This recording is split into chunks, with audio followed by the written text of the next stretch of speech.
Hello students, welcome to my YouTube channel Alpha Beta Classes. मैं Rakesh sir आप सभी को अपने इस चैनल पर स्वागत करता हूं। जैसा कि प्रीवियस कुछ वीडियोस में आप लोगों ने देखा है कि सीबीएसई के 10th बोर्ड का एग्जाम को नजर रखते हुए पॉलिनो रियल नंबर्स का कुछ वीडियोस बनाया था रिवीजन के लिए, और आज पॉलिनोमियल का वीडियो लेकर आया हूँ आपके सामने। और इसी तरह से और भी वीडियोस आते रहेंगे जिससे कि आपके 10th बोर्ड जो हो रहे हैं उसके मैथ्स के एग्जाम में हेल्पफुल हो। ये क्वेश्चन है पॉलिनोमियल का, जिसमें कहता है find the zero of the quadratic polynomial x square plus 7x plus 10। कहता है कि हमको क्या करना है कि पहले तो जीरो फाइंड करना है। तो ये चलिए सॉल्व करते हैं। फर्स्ट है लेट एफ ऑफ एक्स या पी ऑफ एक्स लिख सकते हैं। F of x is equal to x square plus 7x plus 10, ये हम लिख दिया। अब इसका हम लोग सबसे पहले क्या करेंगे, फैक्टर करेंगे।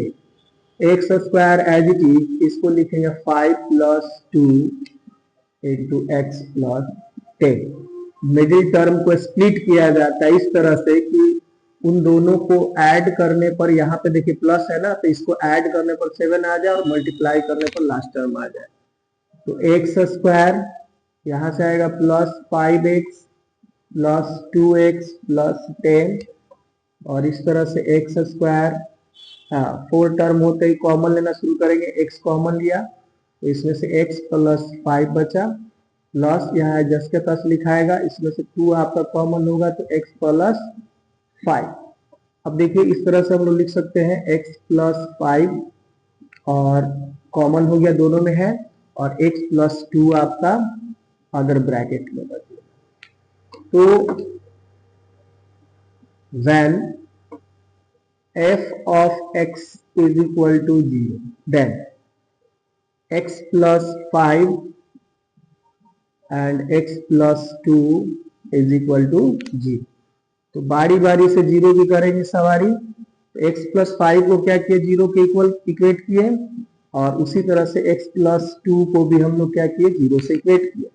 अब जब यहां से निकालेंगे तो x का वैल्यू क्या हो जाएगा, प्लस में 5 है तो इधर जाएगा तो क्या होगा, माइनस में 5।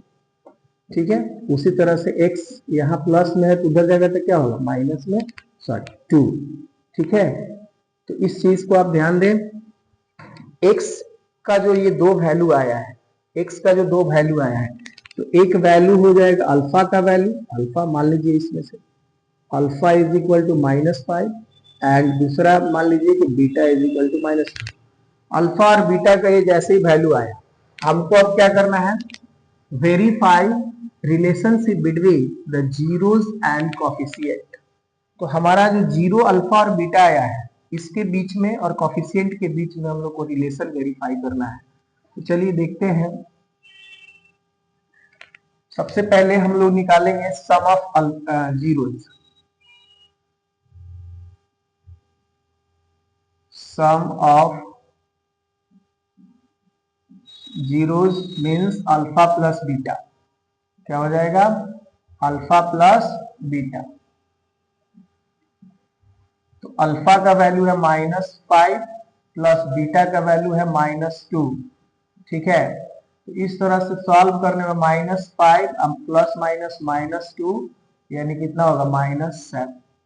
माइनस रह जाएगा, इसको हम लोग 7/1 लिख सकते हैं। आप जरा यहाँ ऑब्जर्व करो, इस जो पॉलिनोमियल है उसमें 7 जो है ये क्या है, x का कॉफिशिएंट है। 7 जो है x का कॉफिशिएंट है, तो हम लोग लिख देंगे माइनस, कॉफिशिएंट को शॉर्ट फॉर्म में लिख रहे, coefficient of x divided by 1 किसका है, तो एक्स स्क्वायर के आगे है, तो क्या होगा,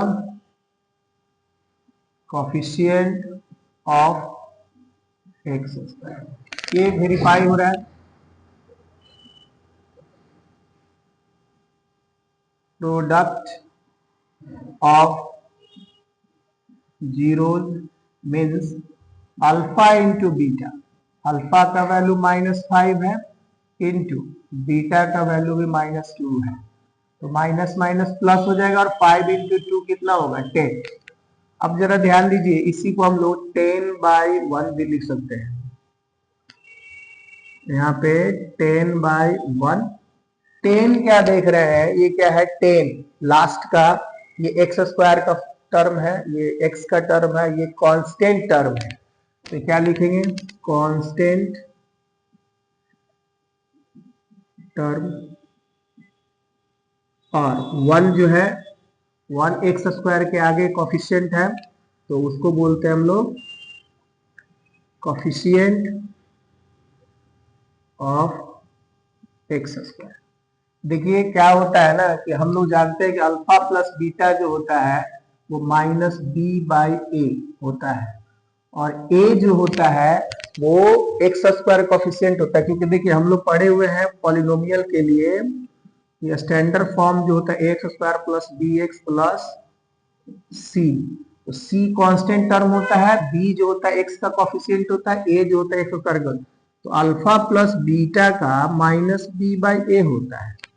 तो ये जो b है ये x का कोफिशिएंट है, इसीलिए यहाँ पर अल्फा प्लस बीटा का जो ऊपर का वैल्यू है b है, तो वहां लिखा कोफिशिएंट ऑफ x, ये माइनस फार्मूला के लिए था।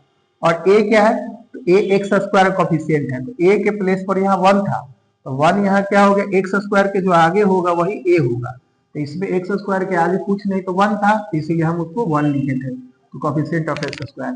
वैसे ही अल्फा इंटू बीटा के लिए होता है c/a, तो c का मतलब कांस्टेंट टर्म, सबसे लास्ट में जो पॉलिनोमियल का रहता है कांस्टेंट टर्म हो गया, जिसमें एक्स वाई कुछ नहीं लगा रहेगा, तो ये आपका कांस्टेंट टर्म है, तो कांस्टेंट टर्म और नीचे a यहाँ पर देख रहे हैं कि एक्स स्क्वायर का कोफिशिएंट होता है, तो वहां पे है एक्स का 1, तो इसके आधार पे हम लोग रिलेशन चेक करते हैं, ठीक है। तो ये हमारा यहाँ पे सॉल्व हो चुका है। उम्मीद करता हूं कि आपको ये वीडियो समझ में आया होगा, ये क्वेश्चन समझ में आया होगा। समझ में आया है तो शेयर करें, लाइक करें और सब्सक्राइब करें। थैंक यू, मिलते हैं नेक्स्ट वीडियो।